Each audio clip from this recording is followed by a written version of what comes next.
یہ جان لینے کے بعد ہے کہ یہ سب کے سب جہنمی۔ اللہ کے رسول علیہ السلام اپنے چچا کو ایمان میں داخل نہ کر سکے، جبکہ ابو طالب کو معلوم تھا کہ میرا بھتیجا سچا ہے، مگر کلمہ لا الہ الا اللہ کہنے سے وہ باز آ گئے، تو اللہ رب العالمین نے پھر انہیں بخشا نہیں، بلکہ مسلم شریف کی روایت ہے، حدیث نمبر 212 ہے، اللہ کے رسول علیہ السلام فرماتے ہیں جہنم میں سب سے ہلکا عذاب ابو طالب کا ہوگا، ان کے پیروں میں 2 جوتے پہنائے جائیں گے جس سے ان کا دماغ کھولتا ہوگا۔ بخاری شریف کی روایت ہے۔ حضرت عباس رضی اللہ تعالیٰ عنہ نے پوچھا رسول اللہ صلی اللہ علیہ وسلم سے، یہ آپ کا چچا ابو طالب آپ کی بہت دیکھ بھال کرتا تھا اور آپ کے لیے غصہ بھی ہوتا تھا، کیا آپ اس کے کام آئیں گے قیامت کے دن؟ تو رسول اللہ صلی اللہ علیہ وسلم نے فرمایا ابو طالب اب وہ جہنم میں ہوں گے، لیکن ان کے ٹخنے تک آگ ہوگی، دونوں پیروں کے ٹخنوں تک، اگر میں نہ ہوتا تو جہنم کے نچلے طبقے میں ہوتے۔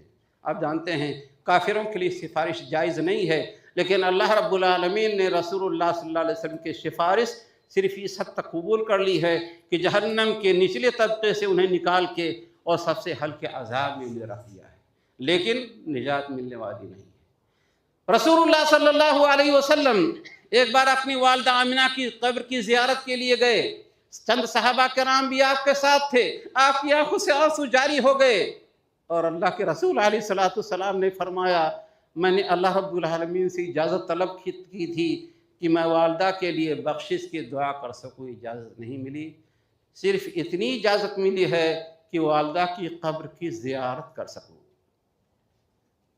اللہ رب العالمین نے جو فرمایا انک لا تہدی من احببت ولکن اللہ یہدی من یشاء، بعض لوگ کہتے ہیں کہ قرآن کی دوسری آیت ہے وَإِنَّكَ لَتَهْدِي إِلَىٰ صِرَاطٍ مُسْتَقِيمٍ، بظاہر تعارض ہے، تعارض نہیں ہے۔ وَإِنَّكَ ایک ہدایت کے 2 معنی ہیں، ایک ارشاد راستہ بتا دینا، یہ جنت کا راستہ ہے، اور جنت میں پہنچا دینا، صاحب ایمان بنا دینا، یہ اللہ رب العالمین کا کام ہے۔ تو رسول اللہ صلی اللہ علیہ وسلم کا کام یہ تھا کہ آپ لوگوں کو جنت کی راہ بتاتے تھے، لیکن جنت تک پہنچانا، مسلمان بنا دینا کس کا کام ہے؟ یہ صرف رب العالمین کا، نہ کسی نبی کے بس میں ہے نہ کسی رسول کے بس میں ہے۔ آپ دیکھیں رسول اللہ صلی اللہ علیہ وسلم کے چچا ابو طالب جنہوں نے زندگی بھر رسول اللہ صلی اللہ علیہ وسلم کا دفاع کیا تھا، وہ جہنم میں جا رہے ہیں اور رسول اللہ صلی اللہ علیہ وسلم کچھ نہیں کر پا رہے ہیں۔ آپ جانتے ہیں نبی کی بیوی نوح علیہ السلام کی ایک بیوی اور لوط علیہ السلام کی ایک بیوی جہنم میں جا رہی ہے، اس لیے نہیں کہ انہوں نے کوئی خیانہ زوجیہ کیا تھا، بلکہ اس لیے کہ وہ کافرہ تھیں۔ نوح علیہ السلام کی بھی اپنی قوم سے کہا کرتی تھی کہ یہ مجنون اور پاگل ہے، اور لوط علیہ السلام کی بیوی حضرت لوط پر ایمان بھی نہیں لائی تھی، اور لوط علیہ السلام کے گھر میں جب کچھ نوجوان آتے تو قوم کو خبر دیتی کہ چلو بہت اچھا مال آیا ہوا ہے۔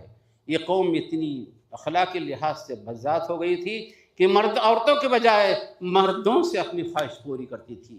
اللہ رب العالمین نے سورہ تحریم کے اندر فرمایا وَضَرَبَ اللَّهُ مَثَلًا لِلَّذِينَ كَفَرُوا امْرَأَتَ نُوحٍ وَامْرَأَتَ لُوطٍ كَانَتَا تَحْتَ عَبْدَيْنِ مِنْ عِبَادِنَا صَالِحَيْنِ فَخَانَتَاهُمَا فَلَمْ يُغْنِيَا عَنْهُمَا مِنَ اللَّهِ شَيْئًا وَقِيلَ ادْخُلَا النَّارَ مَعَ الدَّاخِلِينَ۔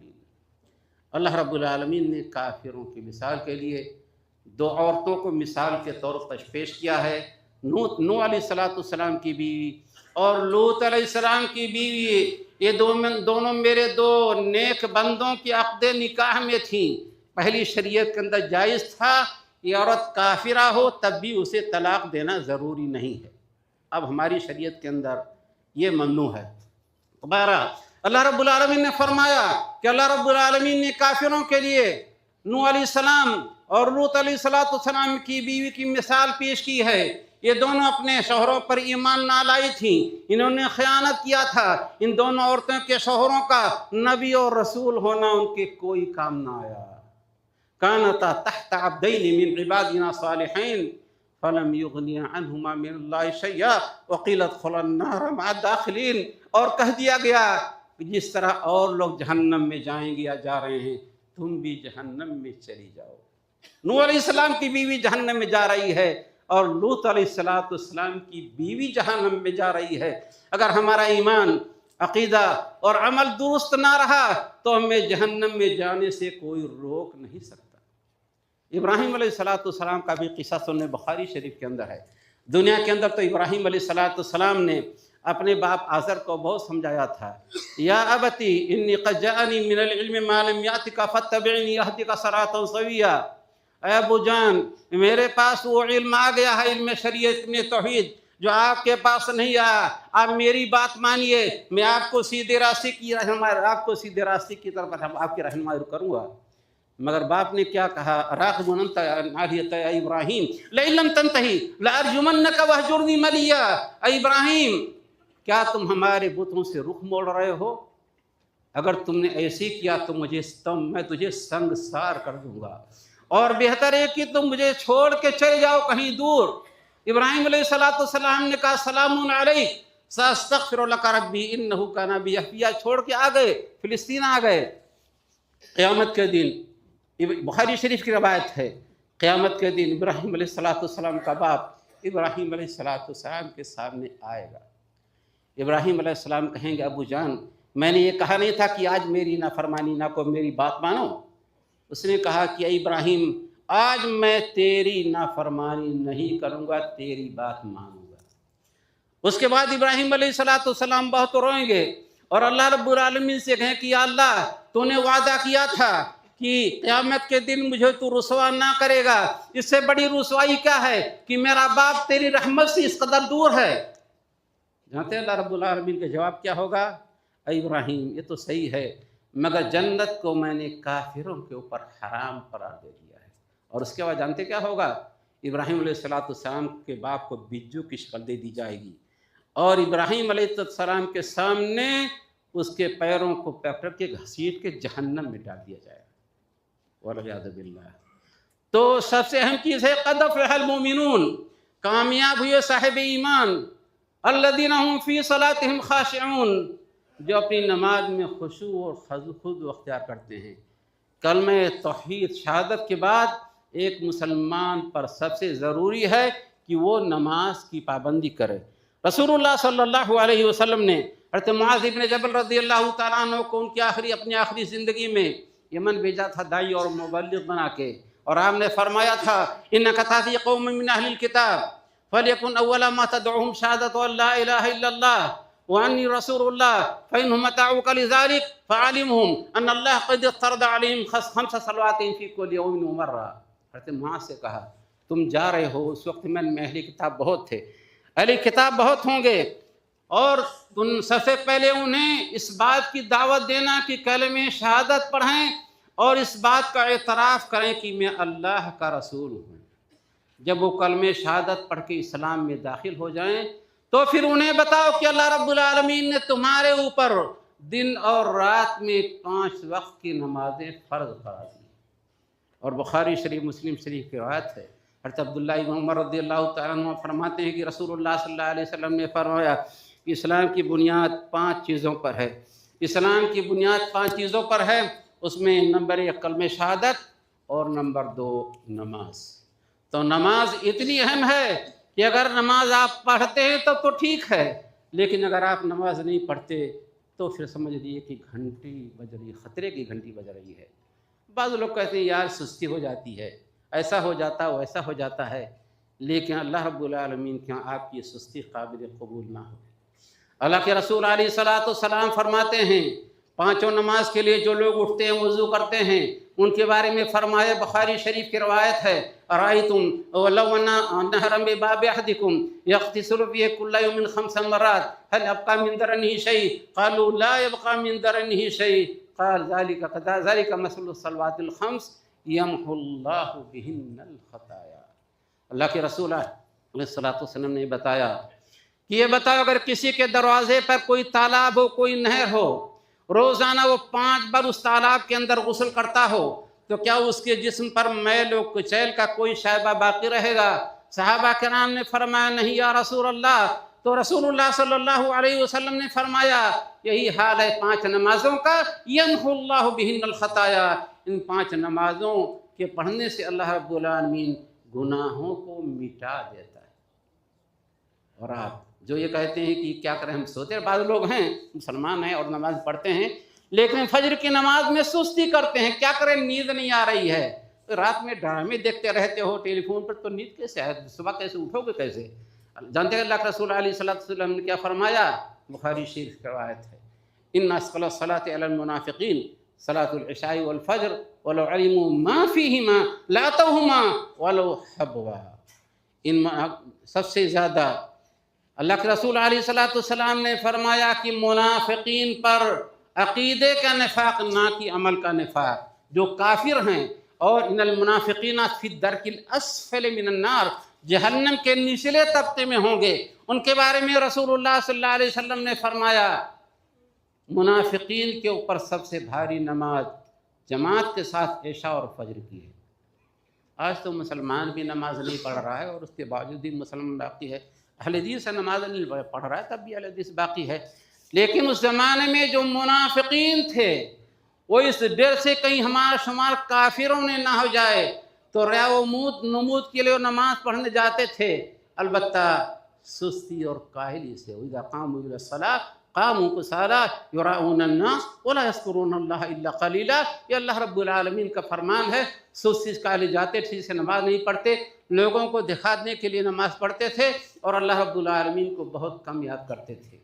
تو رسول اللہ صلی اللہ علیہ وسلم نے فرمایا عشاء اور فجر کی جماعت منافقوں کے اوپر بڑی بھاری ہے، لیکن ان منافقوں کو بھی معلوم ہو جائے کہ عشاء اور فجر کی جماعت کا کتنا بڑا اجر و ثواب ہے تو حاضر ہوں گے چاہے ان کو گھسٹ کے آنا پڑے۔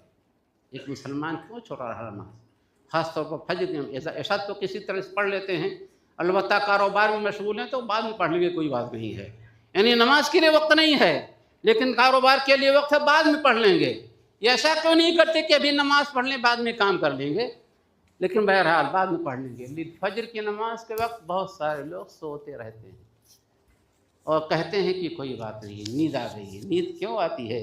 اگر ٹھیک اذان کے وقت اگر آپ کو ڈیوٹی پر جانا ہے، پولیس کی ڈیوٹی ہے، شرطہ میں ہے، کہیں بھی ہیں، کوئی کارخانہ ہے آپ کو جانا ہے، تو اللہ آپ کی نیند چھوٹ جائے گی، بلکہ آپ الارم لگائیں گے جب آپ کو کام پر جانا ہے، لیکن نماز کے لیے الارم نہیں لگائیں گے، الارم لگائیں گے بھی تو بند کر دیں گے۔ لیکن اللہ کے رسول علیہ السلام فرماتے ہیں سب سے بھاری نماز منافقوں کے اوپر عشاء اور فجر کی ہے، لیکن اگر ان کو معلوم ہو جائے کہ عشاء اور پھر فجر کی جماعت کا کتنا بڑا اجر و ثواب ہے، چاہے ان کو گھسٹ کے آنا پڑے تو بھی وہ عشاء اور فجر کی جماعت میں شریک ہوں گے۔ بارک اللہ لنا ولکم فی القرآن العظیم ونفعنی وإیاکم بالآیات والذکر الحکیم، انہ تعالی جواد کریم ملک بر رؤوف رحیم۔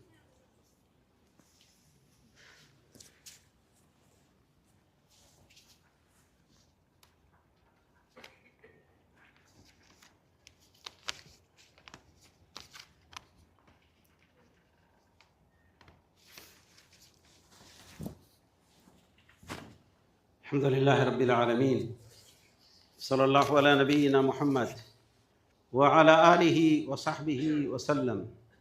میں نے ابھی آپ کو بخاری شریف کی وہ روایت سنائی ہے جس میں ابو طالب کے حالت کفر پر مرنے کا تذکرہ ہے۔ آپ جانتے ہیں اس حدیث کے راوی کون ہیں؟ مسیب، سعید بن مسیب، جو کبار تابعین میں سے ان کے والد۔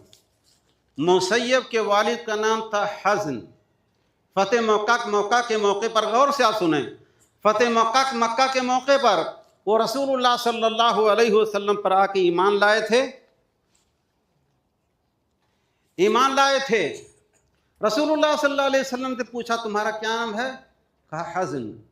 کہا نہیں، تمہارا نام سہل ہے۔ میں اس لیے کہہ رہا ہوں کہ آج کل بچوں کے نام رکھنے میں بھی لوگوں نے ماڈرن طریقہ اختیار کر لیا ہے، اسلامی نام پسند نہیں ہے۔ عبداللہ، عبد الرحمن، ابراہیم، اسماعیل، محمد، احمد، صحابہ کرام کے نام، یہ نام ابھی ہمیں پسند نہیں رہ گئے، خاص طور پر خواتین کہتی ہیں کہ ایسا نام تلاش کیجئے کسی کا نہ ہو۔ مجھ سے بحرین میں ایک صاحب نے کہا تھا شیخ صاحب ایسا نام بتائیے کسی کا نہ ہو، میں نے کہا ابلیس رکھ دیجئے، ظاہر ہے کہ ابلیس کسی کا نام نہیں ہے۔ تو حضرت کو اللہ کے رسول علیہ الصلوۃ والسلام نے کہا تمہارا نام سہل ہے۔ کہا یا رسول اللہ صلی اللہ علیہ وسلم میرے باپ نے جو نام رکھا وہی نام مجھے پسند رہنے دیجئے۔ اللہ کے رسول علیہ الصلوۃ والسلام نے فرمایا ٹھیک ہے، صحیح بخاری کی روایت ہے۔ بعد میں سعید ابن مسیب کہا کرتے تھے کاش میرے دادا نے رسول اللہ صلی اللہ علیہ وسلم کی بات مان لی ہوتی، میرے خاندان میں برابر رنج و غم ہی کا ماحول ہے۔ تو نام کا اثر ہوتا ہے۔ اللہ کے رسول علیہ الصلوۃ والسلام کی بھی زینب بنت جحش رضی اللہ تعالیٰ عنہ کا نام برہ تھا، بڑی نیک بنتی تھی، انہیں لوگ کہتے تھے۔ اللہ کے رسول نے ان کا نام زینب رکھ دیا۔ حضرت جویریہ بنت الحارث، ابن عباس رضی اللہ تعالیٰ عنہ فرماتے ان کا نام برہ تھا، رسول اللہ صلی اللہ علیہ وسلم نے بدل کے ان کا نام زینب رکھ دیا۔ اللہ کے رسول علیہ الصلوۃ والسلام کی ایک ربیبہ تھیں، آپ یعنی آپ کے زیر پرورش آپ کی بیوی ام سلمہ کی بیٹی تھی، ابو سلمہ کی بیٹی تھی، ان کا نام بھی برہ تھا، رسول اللہ صلی اللہ علیہ وسلم نے ان کا نام بھی زینب رکھ دیا۔ سہل ابن سعد الساعدی کا نام بھی حسن تھا، اللہ کے رسول علیہ الصلوۃ والسلام نے ان کا نام بھی بدل کے سہل رکھ دیا۔ تو نام کا اثر مسمى پر ہوتا ہے، تو اس میں حرج کیا ہے کہ آپ صحابہ، تابعین اور سلف صالحین کے نام پر اپنے بچوں کا نام رکھیں۔ اگر آپ ان کے مرتبے کو نہیں پہنچ سکتے تو کم سے کم ان کے طریقے پر آپ چل رہے ہیں۔ لیکن افسوس کے ساتھ کہنا پڑتا ہے بسا اوقات لوگ ہم سے پوچھتے ہیں ایسا نام بتائیے، بھلے اس کا کوئی معنی نہ ہو، نام لینے کے بعد پوچھتے ہیں کہ شیخ صاحب اس لفظ کا معنی کیا ہے۔ نام رکھ لینے کے بعد تو ایسا کوئی نام نہ رکھیے جو بے معنی ہو۔ نیز عبداللہ، عبد الرحمن، اللہ کے رسول علیہ الصلوۃ والسلام نے فرمایا کہ سب سے بہترین نام یہ ہیں، اور دوسرے جو نام ہیں ابراہیم، اسماعیل، احمد، محمد، اس طرح کے نام اپنے بچوں کے آپ رکھیے۔ اور بہت سارے نام آپ کو ملیں گے جو کسی کے نہیں ہوں گے لیکن وہ کسی صحابی کا نام ہوگا، تو آپ نام رکھنے میں اس بات کا خیال رکھیے، اور اللہ رب العالمین کی آپ کو اصلاح بدلہ بھی ملے گا، اور بچے کی تربیت پر، اس کی نشو و نما پر بھی اچھے نام کا اثر پڑے گا۔ تو بہرحال میں یہ کہہ رہا تھا کہ کامیاب کون ہیں؟ صاحب ایمان، جو الذین هم فی صلاتهم خاشعون، نماز میں خشوع و خضوع اختیار کرتے ہیں، بلا وجہ جماعت نہیں چھوڑتے، نماز پڑھتے ہیں تو دل لگا کے پڑھتے ہیں۔ رسول اللہ صلی اللہ علیہ وسلم نے فرمایا ہے صلو کما رأیتمونی اصلی، تم اس طرح سے نماز پڑھو جس طرح سے مجھے نماز پڑھتے دیکھتے ہو۔ اطمینان سے آپ نماز پڑھیے۔ اللہ رب العالمین نے فرمایا قد افلح المؤمنون الذین هم فی صلاتهم خاشعون، پھر چند اور صفات کا تذکرہ کیا، اس کے بعد پر فرمایا والذین هم علی صلواتهم یحافظون، چاہے مرد ہو یا عورت، ہر ایک سے مطالبہ ہے نماز کی پابندی کریں۔ اللہ رب العالمین نے فرمایا کامیاب ہونے والے مومن وہ ہیں جو اپنی نمازوں کی حفاظت کرتے ہیں، ابتدا بھی نماز سے اور انتہا بھی نماز سے۔ کامیاب ہونے والے مومن کی صفت کے بعد اللہ رب العالمین نے فرمایا اولئک هم الوارثون الذین یرثون الفردوس هم فیہا خالدون، یہی اصلی وارث ہیں، محلات، قصور و محلات کے نہیں، باقی جنت الفردوس کے، جو جنت میں ہمیشہ ہمیش رہیں گے۔ اور آپ نے اللہ کے رسول علیہ الصلوۃ والسلام کے فرمان سنا ہوگا، مسلم شریف کے اندر ہے، غور سے سن لیں۔ آپ کو جوان بننا ہو، جوان بن کر رہنا انشاءاللہ۔ اللہ رب العالمین کی طرف سے ارشاد ہوگا اے جنتیوں، اب تم ہمیشہ تندرست رہو، کبھی بیمار نہیں ہونا ہے، ہمیشہ جوان رہو، کبھی بوڑھا نہیں ہونا، چاہے مرد ہو یا عورت، ہمیشہ نعمتوں میں رہنا ہے، کبھی تمہاری نعمت تم سے چھینی نہیں جائے گی، ہمیشہ زندہ رہنا ہے، کبھی تمہیں موت آنے والی نہیں ہے۔ یہ ہے جنت کے اندر آپ کو جن نعمتوں سے نوازا جائے گا، اور اللہ رب العالمین نے خود فرمایا ہے فَلَا تَعْلَمُ نَفْسٌ مَّا أُخْفِيَ لَهُم مِّن قُرَّةِ أَعْيُنٍ جَزَاءً بِمَا كَانُوا يَعْمَلُونَ۔ اللہ تعالیٰ نے جنت میں آپ کے لیے جو نعمتیں تیار کر رکھی ہیں آپ سوچ نہیں سکتے، لیکن جب جنت میں جائیں گے تو تو آپ خوش ہو جائیں گے۔ اس لیے کلمہ شہادت کے بعد، عقیدے کی اصلاح کے بعد، خالی کلمہ شہادت زبان سے کہنے سے کوئی فائدہ نہیں ہے، عقیدے کی اصلاح کے بعد سب سے اہم ہے نماز۔ نماز پڑھ کے نماز کی حفاظت، نماز پر کی حفاظت کر کے آپ اپنے ایمان کی دلیل پیش کر سکیں۔ لیکن میں آخر میں ایک بات یہ کہوں گا کہ آپ کا عقیدہ بھی درست ہو، آپ کا عمل بھی ٹھیک ہے، نیک ہیں، نماز کے پابند ہیں، لیکن بعض اعمال ایسے ہیں کہ آپ نماز بھی پڑھتے ہیں، روزہ بھی رکھتے ہیں، زکوٰۃ بھی دیتے ہیں، اللہ نہ کرے پھر جہنم میں بھی جانا پڑے گا۔ اللہ رب العالمین ہمیں جہنم سے بچائے۔ کیوں جہنم میں جانا پڑے گا؟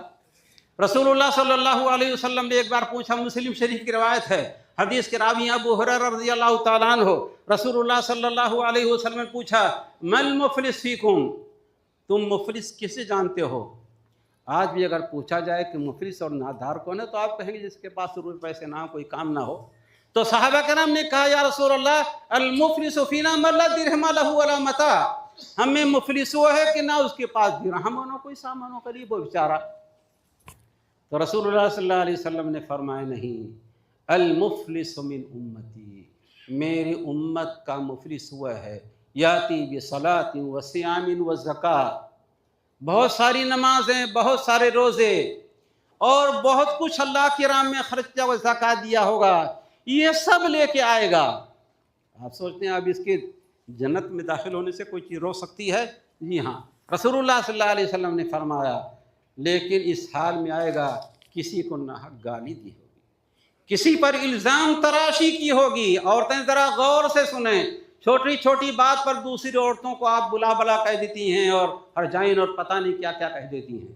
غور سے سنیں، اللہ کے رسول علیہ السلام نے فرمایا، نمازی ہوگا، روزے دار ہوگا، زکوٰۃ دینے والا ہوگا، لیکن کسی کو گالی دی ہوگی، کسی پر الزام تراشی کی ہوگی، ناحق کسی کا مال کھایا ہوگا، کسی کا خون بہایا ہوگا، کسی کو ناحق مارا ہوگا۔ جانتے ہیں تو اس کے بعد کیا ہوگا؟ ظاہر قیامت کے دن نہ انسان کے پاس مال ہے کہ مال دے دے چھٹکارا لے لے، نہ یہ کہہ سکتا کہ آپ ہمیں گالیاں دے دیجئے۔ اللہ کے رسول علیہ السلام نے فرمایا، فَهَذَا يَأْخُذُ مِنْ حَسَنَاتِي وَهَذَا يَأْخُذُ مِنْ حَسَنَاتِي، ایک مظلوم جس کو اس نے گالیاں دی ہیں اس کی کچھ نیکیاں لے لے گا، جس کا خون بہایا ہے وہ اس کی کچھ نیکیاں لے لے گا، جس کے مال پر ناجائز قبضہ کیا ہے اس کی کچھ نیکیاں لے لے گا، اور جس کو برا بھلا کہا ہے وہ بھی اس کی کچھ نیکیاں لے لے گا۔ غور کریں، ہم مسلمان ہیں، ہمارا عقیدہ درست ہے، نماز و روزہ اور زکوٰۃ لے کے اللہ رب العالمین کے دربار میں پیش ہوئے ہیں، لیکن دنیا کے اندر اللہ کے بندوں پر ہم ظلم کرتے رہے۔ تو رسول اللہ صلی اللہ علیہ وسلم نے فرمایا، ایک مظلوم اس کی نیکیاں لے لے گا، دوسرا بھی اس کی نیکیاں لے لے گا، تیسرا بھی اس کی نیکیاں لے لے گا، اور جب نیکیاں ختم ہو جائیں گی اور مظلوم اب بھی باقی رہیں گے تو پھر ان کے گناہ اٹھا کے اس نمازی اور روزے دار کے اوپر ڈال دیے جائیں گے۔ جب نیکیاں ختم ہو گئی اور دوسروں کے گناہ اس کے سر کے اوپر ڈال دیے گئے تو پھر کیا ہوگا؟ اسے گھسیٹ کر جہنم میں ڈال دیا جائے گا۔ نہ نماز کام آئی، نہ روزہ کام آیا، نہ عقیدے کی اصلاح آپ کے کسی کو کام آیا۔ اس لیے اللہ کے بندو، آپ کسی پر ظلم نہ کریں۔ لا تظلمن اذا ما كنت مقتدرا فالظلم ترجع عقباه الى الندم۔ آپ کو اللہ رب العالمین نے طاقت دیا، کسی پر ظلم نہ کریں۔ جانتے ہیں کیا ہے؟ آپ تو آرام سے سوئیں گے، لیکن جو مظلوم ہے وہ آپ کے خلاف بد دعا کرے گا، اور مظلوم کی بد دعا، اللہ رب العالمین اور مظلوم کی بد دعا کے درمیان کوئی پردہ ہے نہیں ہے، اللہ رب العالمین ڈائریکٹ سنے گا۔ اس لیے آپ اگر مسلمان ہیں، نیک ہیں، عقیدے کی صلاح آپ کی ہے تو ضروری ہے کہ نماز روزے کی پابندی کریں اور ناحق کسی پر ظلم نہ کریں۔ اللہ کے رسول علیہ السلام نے ایک بار اور فرمایا، بخاری شریف کی روایت ہے، آپ یہ جانتے کہ ہمارے یہاں کیا ہوتا ہے؟ اکثر یہ ہوتا ہے، افسوس کے ساتھ کہنا پڑتا ہے، جب کوئی آدمی مر جاتا ہے، اپنے یتیم بچوں کو چھوڑ کے چلا جاتا ہے، تو اس کا مرنے والے کا ظالم بھائی جائیداد کو اپنے نام لکھا لیتا ہے۔ یعنی اس کی ذمہ داری یہ تھی کہ یتیموں کی پرورش کرے، نہیں یتیموں کا مال ہڑپ کر جاتا ہے۔ اور جانتے ہیں کہ اللہ رب العالمین نے کیا فرمایا ہے؟ ان الذین یاکلون اموال الیتامی ظلما انما یاکلون فی بطونہم نارا وسیصلون سعیرا۔ جو یتیموں کا مال ناجائز طور پر کھاتے ہیں، اپنے پیٹ میں جہنم کی آگ بھر رہے ہیں اور پھر انہیں جہنم میں بھی جانا ہے۔ لیکن اگر آپ یتیموں کی دیکھ بھال کریں گے تو جانتے ہیں کیا ہوگا؟ اللہ کے رسول علیہ الصلوۃ والسلام نے فرمایا ہے انا وکافل الیتیم کہاتین یوم القیامہ، میں اور یتیم کی دیکھ بھال کرنے والا جنت میں اتنے قریب ہوں گے۔ بہرحال رسول اللہ صلی اللہ علیہ وسلم نے فرمایا انما انا بشر، اے لوگو یقیناً میں بشر ہوں۔ افسوس کے ساتھ کہنا پڑتا ہے ظالموں نے کھانے پینے کے لیے بشر اور نور اور فلام کا اور اس کا بھی جھگڑا اٹھا رکھا ہے۔ اللہ کے رسول علیہ الصلوۃ والسلام یا کہیں کہ میں بشر ہوں، اور قرآن میں بھی رسول اللہ صلی اللہ علیہ وسلم کو بشر کہا گیا ہے۔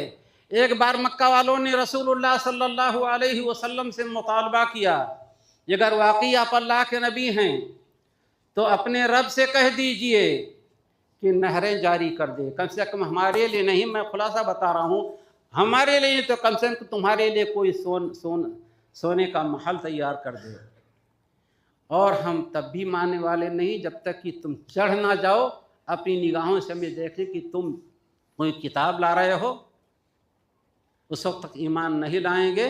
جانتے ہیں اللہ کے رسول علیہ الصلوۃ والسلام کا جواب کیا تھا؟ سبحان ربی ان کنت الا بشر رسولا، میرے رب کی ذات پاک ہے، میں تو ایک بشر ہوں اور اللہ کا رسول ہوں، میرا کام ہے اللہ رب العالمین کا پیغام امتیوں تک پہنچا دینا، اس سے زیادہ میں کچھ نہیں کر سکتا۔ تو رسول اللہ صلی اللہ علیہ وسلم بشر ہیں کہ بشر نہیں ہیں، بلا وجہ جھگڑا اٹھا رہے ہیں۔ اور یہاں اللہ کے رسول علیہ الصلوۃ والسلام تاکید سے قصہ کر رہے ہیں انما انا بشر۔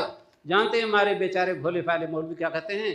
اللہ کے رسول علیہ الصلوۃ والسلام نے خاکساری کے طور پر کہا ہے، تو پھر اللہ رب العالمین نے کیا کہا ہے؟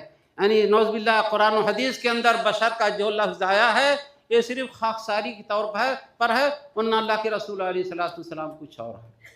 اور آپ جانتے ہیں کہ اللہ رب العالمین نے جب آدم علیہ السلام کو پیدا کیا تو فرشتوں کو حکم دیا کہ آدم علیہ الصلوۃ والسلام کے سامنے سجدہ کریں۔ آدم علیہ الصلوۃ والسلام مٹی سے بنائے گئے تھے، فرشتے نور سے بنائے گئے ہیں، اور نور والوں کو سجدے کا حکم دیا گیا ہے مٹی سے جو پیدا کیے گئے ان کے لیے۔ تو اللہ کے رسول علیہ الصلوۃ والسلام اگر آدم علیہ الصلوۃ والسلام کی اولاد میں ہوں اور سید الاولین والآخرین ہوں تو اس میں کیا حرج ہے؟ بہرحال اللہ کے رسول علیہ الصلوۃ والسلام نے فرمایا غور سے سنیں، خاص طور پر وہ لوگ جنہوں نے دوسروں کا مال ہڑپ کر لیا ہے، جاتے ہیں کورٹ کے اندر، جج کو کچھ رشوت دے کر دوسرے کی جائیداد اپنے نام سے لکھا لیتے ہیں، یا اپنی چرب زبانی سے اپنی بات منوا لیتے ہیں، کیا یہ جائز ہے؟ یہ حرام ہے۔ رسول اللہ صلی اللہ علیہ وسلم نے فرمایا انما انا بشر، میں تو ایک بشر ہوں، وَإِنَّكُمْ تَخْتَصِمُونَ إِلَيَّ، اور تم اپنے جھگڑے لے کے ہمارے پاس آتے ہو، وَلَعَلَّ بَعْضَكُمْ أَن يَكُونَ أَلْحَنَ بِحُجَّتِهِ مِنْ بَعْضٍ، ہو سکتا ہے کہ تم میں سے بعض دوسرے کے مقابل میں زیادہ تر زبان ہو، اپنی بات منوا لینے کی طاقت رکھتا ہو۔ آپ نے فرمایا فَمَنْ قَضَيْتُ لَهُ مِنْ حَقِّ أَخِيهِ فَلَا يَأْخُذْ فَإِنَّمَا أَقْطَعُ لَهُ قِطْعَةً مِنَ النَّارِ۔ غور کریں جنہوں نے اپنے بھائی، پڑوسی، یتیم جو ان کے بھتیجے یا پوتے ہیں ان کی جائیدادوں پر قبضہ کر لیا ہے، اللہ کے رسول علیہ الصلوۃ والسلام کیا فرمانے ہیں؟ بڑے سے بڑا قاضی بھی فیصلہ کر دے، کورٹ میں آپ نے رشوت دیا نہیں دیا، آپ کے حق میں فیصلہ ہو گیا، تب بھی وہ آپ کے لیے جائز نہیں ہے۔ رسول اللہ صلی اللہ علیہ وسلم سے بڑا قاضی کوئی نہیں ہو سکتا ہے۔ رسول اللہ صلی اللہ علیہ وسلم نے فرمایا کہ میں بشر ہوں، تم میرے پاس اپنے مقدمات لے کے آتے ہو سکتا ہے تم میں کوئی زیادہ چرب جمان ہو، اور میں اس کی بات کو سن کے اس کے حق میں فیصلہ کر دوں، تو سن لو، میں نے اگر ایک بھائی کا حق دوسرے بھائی کو دے دیا تو نہ لے، فَإِنَّمَا أَقْطَعُ لَهُ قِطْعَةً مِنَ النَّارِ، میں اس کے لیے جہنم کی آگ کا ٹکڑا کاٹ کے دے رہا ہوں۔ حالانکہ اللہ کے رسول علیہ الصلوۃ والسلام سے غلطی نہیں ہو سکتی تھی، اگر کبھی ایسا ہوا تو وہی آ جاتی تھی، لیکن اس کے باوجود رسول اللہ صلی اللہ علیہ وسلم فرما رہے ہیں اگر میں نے بھی ایک بھائی کا حق دوسرے بھائی کو دے دیا تو اسے لوٹا دے، مت لے، اس لیے کہ میں اسے جہنم کی آگ کا ٹکڑا کاٹ کے دے رہا ہوں۔ ہمارا کام تھا کہ یتیموں کی پرورش کے دیکھ بھال کریں، ہم نے یتیموں کے مال پر، باپ مرنے لگا ہے، یتیم بیچارے کچھ نہیں کر سکتے، زبردستی باپ سے لکھا انگوٹھا لگا لیا ہے، لکھوا لیا ہے اور ساری جائیداد۔ اے اللہ کے بندے کئی دن تک کھاؤ گے؟ ایک دن مرنا ہے، ممکن ہے لکھانے کے فوراً بعد مر جاؤ، یا اگر زندگی رہے بھی تو ایک دن تمہیں بہرحال ساری جائیداد چھوڑ کے جانا ہے۔ کس کے لیے چھوڑ کے جاؤ گے؟ اولاد کے لیے۔ اولاد نیک رہی تو ممکن ہے کہ تھوڑا سنبھال لے، اگر بری رہی تو وہ سب شراب کباب میں تمہاری ساری کمائی کو ختم کر دے گی، اور قیامت کے دن ہماری گردن پکڑ لی جائے گی۔ تو رسول اللہ صلی اللہ علیہ وسلم نے فرمایا اے لوگو میں بھی بشر ہوں، تم میرے پاس اپنے مقدمات لے کے آتے ہو سکتا ہے کہ ایک بھائی کا حق میں دوسرے کو دے دوں تو نہ لے، اس لیے کہ میں اسے جہنم کا ٹکڑا کاٹ کے دے رہا ہوں۔ اب یا تو آپ جہنم کی یاد لینا پسند کریں یا آپ جہنم سے اپنے بچاؤ کی فکر کریں۔ تو یاد رہے یا آپ کا عقیدہ درست ہے، آپ نماز کے پابند ہیں، روزہ بھی رکھتے ہیں، زکوٰۃ بھی دیتے ہیں، اور اللہ رب العالمین نے آپ کو مال بھی دیا اور ہمت بھی دی ہے، اور آپ نے کعبۃ اللہ کا حج بھی کر لیا ہے، لیکن اگر آپ کے اندر یہ ساری برائیاں پائی جاتی ہیں تو ساری نیکیاں قیامت کے دن چھین لی جائیں گی، اور آپ جب خالی ہاتھ ہوں گے، اللہ نہ کرے تو پھر ایسا آدمی گھسیٹ کے جہنم میں ڈال دیا جائے گا۔ اللہ رب العالمین نے اسی لیے فرمایا ہے وَاتَّقُوا يَوْمًا تُرْجَعُونَ إِلَى اللَّهِ وَاتَّقُوا يَوْمًا تُرْجَعُونَ إِلَى اللَّهِ وَاتَّقُوا يَوْمًا تُرْجَعُونَ إِلَى اللَّهِ ثُمَّ تُوَفَّى كُلُّ نَفْسٍ مَا كَسَبَتْ وَهُمْ لَا يُظْلَمُونَ۔ اللہ رب العالمین نے فرمایا اس دن سے ڈرو جب اللہ رب العالمین کی طرف لوٹائے جاؤ گے، اور پھر ہر نفس کو اس کے عمل کا پورا بدلہ دیا جائے گا، کسی پر کوئی ظلم نہ ہوگا۔ تو اسلامی بھائیوں، آپ دوبارہ غور سے سنیں، آپ اپنے عقیدے کی اصلاح کر لیں۔ عقیدہ درست نہ رہا تو عمل کا کوئی فائدہ نہیں۔ من عمل صالحا من ذکر او انثى وهو مؤمن فلنحيينه حیاة طیبہ، یہ سورہ نحل کی آیت ہے۔ اللہ رب العالمین نے فرمایا ہے جس بندے مرد ہو یا عورت نے کام کیا، اور شرط یہ ہے کہ وہ صاحب ایمان ہے، تو ہم اسے بڑی پاکیزہ زندگی عطا کریں گے، اور اسے بہت سارا اجر و ثواب سے بھی ہم اسے نوازیں گے۔ اللہ رب العالمین سے دعا ہے کہ اللہ رب العالمین ہمارے عقائد اور اعمال کی اصلاح فرمائے۔ اللہ رب العالمین ہمیں دنیا میں زندہ رکھے تو عقید توحید پر۔ بعض لوگ کیا ہوتا بیمار ہوتے ہیں، کہتے ہیں کہ اللہ رب العالمین نے ہمیں بیماری دے رکھی ہے، ایسا ویسا۔ اگر اللہ رب العالمین احسان کر سکتا تھا، لیکن آپ جانتے ہیں رسول اللہ صلی اللہ علیہ وسلم نے فرمایا ہے سب سے زیادہ ابتلا انبیاء کرام کی ہوتی ہے، پھر جو جتنا نیک ہوتا ہے اس کی اسی قدر آزمائش ہوتی ہے، تاکہ قیامت کے دن بعد اللہ رب العالمین کے ہاں گناہوں سے پاک و صاف ہو کے جائے۔ تو آخر میں اللہ رب العالمین سے دعا ہے کہ اللہ رب العالمین ہمارے عقائد اور اعمال کی اصلاح فرمائے، اور ہمیں توفیق دے کہ ہم دنیا میں رہتے ہوئے کسی پر ظلم نہ کریں۔ اور میں گزارش کر رہا ہوں جن بھائیوں نے دوسروں کے مال پر ناجائز قبضہ کیا ہو، اللہ کی رعا پر لوٹا دیں اس دن سے پہلے، یوم لا ينفع مال ولا بنون الا من اتى اللہ بقلب سلیم۔ جس دن مال اور اولاد آپ کے کام نہ آئیں گے، کامیاب وہی ہوگا جو سیدھا سادھا دل لے کے آئے گا، صاف ستھرا ہوگا، اس کا عقیدہ بھی درست ہوگا اور اس کا عمل بھی درست ہوگا۔ اللہم انصر الاسلام والمسلمین واخذل الکفرة والمشرکین ودمر اعداء الدین یا ذا القوة المتین۔ اللہم انصر من نصر الدین واخذل من خذل الدین۔ ربنا آتنا فی الدنیا حسنہ وفی الآخرة حسنة وقنا عذاب النار۔ عباد اللہ رحمکم اللہ، ان اللہ یأمر بالعدل والإحسان وإيتاء ذي القربى وينهى عن الفحشاء والمنكر ولذكر الله أكبر والله يعلم ما تصنعون السلام عليكم ورحمة الله وبركاته.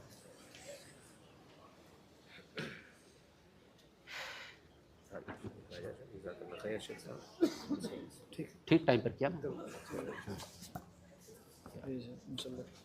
یہ آپ لے لیجیے. ٹھیک ہے پڑھیے آپ لوگ, میں پیسے ہی بیٹھتا ہوں, مجھے بیٹھنا ہے.